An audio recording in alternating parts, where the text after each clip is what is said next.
புஷ்பா 2 திரைப்படத்தின் சிறப்பு காட்சியின் போது ஏற்பட்ட கூட்ட நெரிசலில் சிக்கி பெண் ஒருவர் உயிரிழந்தது அதிர்ச்சியை ஏற்படுத்தியிருந்தது. இந்த சம்பவம் குறித்து நடிகர் அல்லு அர்ஜுன் மீது தெலுங்கானா முதலமைச்சர் விமர்சனங்களை அடுக்கியிருந்தார். அந்த விமர்சனங்களுக்கு தற்போது அல்லு அர்ஜுன் பதிலளித்திருக்கிறார்.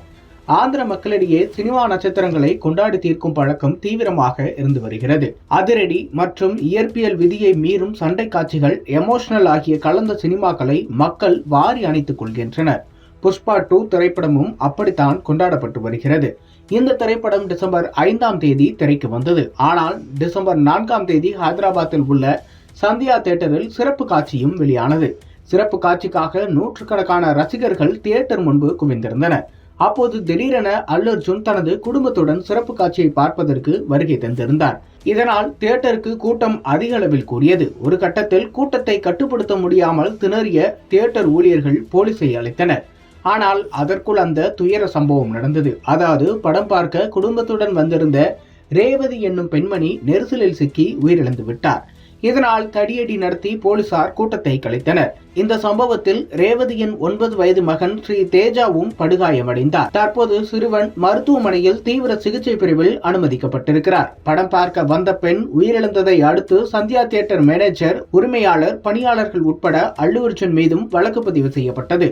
முதல் கட்டமாக மேனேஜர், பணியாளர்கள், உரிமையாளர்கள் ஆகியோர் கைது செய்யப்பட்டனர்.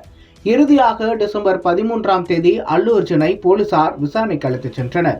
காவல் நிலையத்தில் வைத்து அவர் கைது செய்யப்படுவதாக அறிவிக்கப்பட்டது. உடனடியாக அம்மாநில உயர்நீதிமன்றத்தை நாடிய அல்லு அர்ஜுன் தரப்பு அவருக்கு ஜாமீன் வழங்கியது.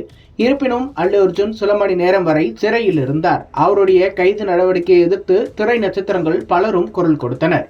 இந்த நிலையில் இந்த விவகாரம் குறித்து பேசிய தெலுங்கானா முதலமைச்சர் ரேவந்த் ரெட்டி, சில மணி நேரம் சிறையில் இருந்த அல்லு அர்ஜுனை சந்திக்க தெலுங்கு சினிமா இண்டஸ்ட்ரியே போயிருக்கிறது. அல்லு அர்ஜுனுக்கு என்ன கை, கால், கிட்னி போய்விட்டதா? நெரிசலில் சிக்கி இறந்து போன பெண் குறித்து கவலைப்பட்டீர்களா? அவரது மகன் குறித்து கவலைப்பட்டீர்களா? இந்த ஆதரவு மூலம் தெலுங்கு சினிமா உலகம் சமூகத்திற்கு என்ன சொல்ல வருகிறது? அல்லு அர்ஜுன் என்ன மாதிரியான மனிதர் என்று கேள்வி எழுப்பியிருந்தார். இதற்கு பதிலளித்துள்ள அல்லு அர்ஜுன், என்னை பற்றி ஏராளமான தவறான தகவல்கள் வந்து கொண்டிருக்கின்றன. இப்படி சொல்வதன் மூலம் நான் யாரையும் குறை கூறுவதாக அர்த்தமல்ல. அரசியல் தலைவர்கள் பற்றி நான் குறை சொல்லவில்லை. ஆனால் என் மீதான விமர்சனங்கள் அவமானகரமானது. என் கேரக்டர் மீதான தாக்குதலாக இருக்கிறது இது என்று கூறியிருக்கிறார்.